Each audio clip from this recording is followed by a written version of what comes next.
책 읽기로 매일 성장하는 책 읽는 하하쌤입니다. 네, 안녕하세요. 책 읽는 하하쌤입니다. 네, 오늘 함께 볼 책은요. 게으른 뇌의 행동 스위치를 켜라 라는 책인데요. 표지도 참 깔끔하고 표지만큼이나 내용 정리도 깔끔하게 잘 되어 있는 책이었어요. 좀 뇌에 관련된 책이라서 어렵지 않을까 생각했었는데요.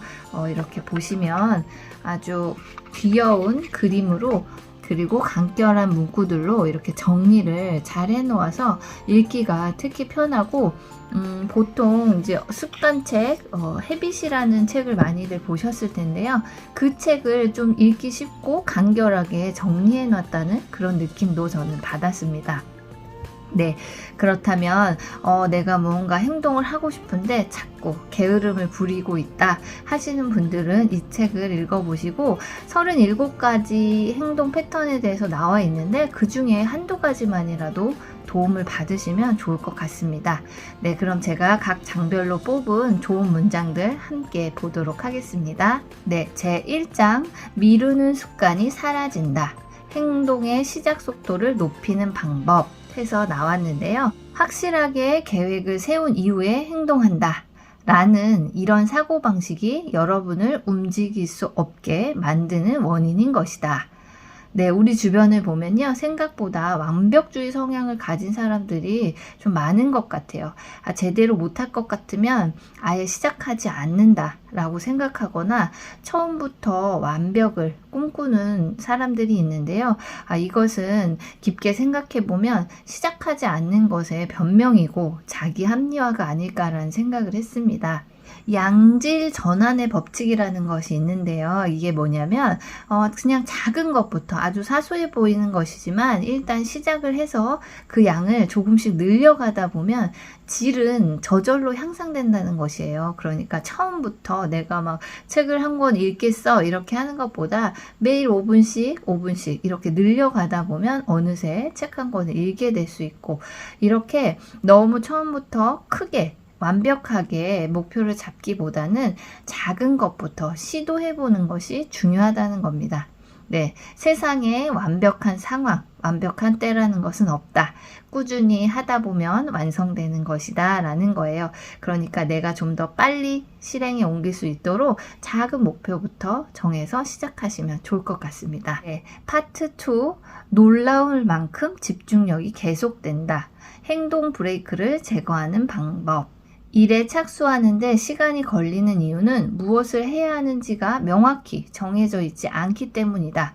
머릿속에서 방황하고 고민하다가 시간만 흐르는 것이다. 이를 피하기 위해서는 전날 미리 다음날 아침 가장 먼저 해야 할 일을 구체적으로 메모하는 것이 효율적이다. 네, 저 같은 경우도 매일 저녁에 다음 일정들을 바인더에다가 적어 놓는데요.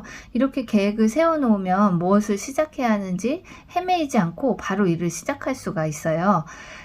계획대로 실행을 잘 하지 못하는 경우도 생기는데요. 이럴 때는 다음 날로 연기를 하거나 왜 일을 하지 못했는지 이유를 생각해 보면서 다음 일정을 짤 때 반영하기도 해요. 그래서 다음날 해야 할 중요한 일 3가지 정도는 좀 미리 준비해 놓고 그 3가지를 다 실천하지 못해도 딱 1가지라도 실천하는 이런 습관을 들이면 참 좋을 것 같습니다. 파트 3, 감정에 좌우되지 않는다. 행동 마인드를 갖추는 방법. 자신을 궁지에 몰아넣으면 자신감과 희망, 에너지를 잃게 된다. 그러면 모든 것이 싫어지고 전부 내려놓고 싶어진다. 네, 우리가 살아가면서 긍정적인 마음을 갖는 게 무엇보다 중요하다는 거예요. 잘못하는 것보다 좀 잘하는 것에 초점을 맞추고 할 수 있다 이런 마음으로 상황을 바라보는 것을 연습이 필요하다는 거예요. 네, 잠들기 전에 하루를 돌아보면서 성공일기를 적어보는 것도 도움이 된다고 하는데요. 아주 작은 것이라도 잘한 일을 스스로 칭찬하다 보면 자신감이 생긴다고 하네요. 그러니까 잠자기 전에 누워서 내가 오늘 잘한 일이 무엇일까 한번 떠올리시고 잘한 일을 있으면 한번 스스로를 칭찬해 보는 것도 참 좋은 방법일 것 같습니다. 파트 4, 바빠서 움직일 수 없다는 핑계가 사라진다. 시간을 활용하는 방법. 시간을 제한하지 않으면 하나의 일을 끝내는데 필요 이상의 시간을 소비하게 된다. 반대로 말하면 어떤 업무라도 시간에 제한을 두면 집중력을 높이면서 빠른 시간 안에 끝낼 수 있다는 거다. 네, 이건 무슨 말이냐면요. 무슨 일을 할 때 시간을 너무 길게 늘리지 말고 짧게 집중 시간을 두라는 거예요. 이 책에서는 15분 단위로 하는 것을 추천을 해 주셨는데요. 네, 책상에 오래 앉아 있는 학생이 꼭 공부를 잘하는 것은 아니잖아요. 효율적으로 공부하려면 그러니까 몰입의 시간이 필요하다는 거예요. 개인차가 있을 수 있으니까요. 자신의 집중 시간을 파악해서 일을 할 때 적용해서 일의 효율성을 높여보자 라는 내용이 나와 있습니다. 네, 마지막 파트인데요. 꿈과 목표를 향해 한 걸음 내디딘다.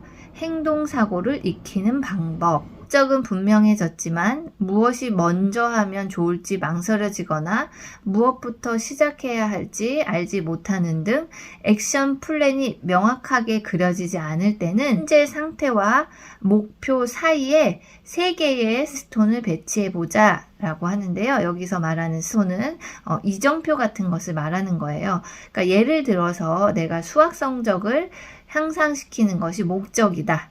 이런 학생은 가장 먼저 해야 될 일은 내 현재 상황을 파악하는 거죠. 내가 지금 현재 수학 점수가 어디에 있느니. 60점인 학생이 만약에 내가 90점대로 점수를 얻고 싶다 라고 한다면 이건 한 번에 60점대 학생이 90점대로 올라가기는 너무 힘들죠. 그러니까 이때 세분화시켜서 3가지 정도로 계획을 나눠서 세우라는 거예요. 예를 들면 먼저 1개월 동안은 매일 1시간씩 수학 개념 공부를 하겠다라고 목표를 세우시고, 두 번째로는 3개월 안에 수학 점수 80점대의 실력을 만든다 라고 계획을 세우시고, 이제 그것이 달성되면 마지막으로 6개월 안에는 90점대 점수를 만들겠다라고 이렇게 점진적으로 계획을 세워서 목표에 달성할 수 있다는 거예요. 너무나 갑자기 큰 목표를 설정하면 실행하기도 어렵고, 그렇게 하다 보면 조금 하다가 포기하게 된다는 거예요. 조금 긴 안목으로 중간중간에 이정표를 두고 목표를 향해서 꾸준히 나가면 된다. 이런 내용이었습니다. 책에서 알려주는 37가지 방법 중에서 자신에게 맞는 거 몇 가지만, 한두 가지만이라도 실천해 보면 참 좋을 것 같다는 생각을 하면서 읽었습니다. 네, 오늘의 책 소개는 여기까지고요. 영상이 마음에 드셨다면 구독과 좋아요도 부탁드립니다.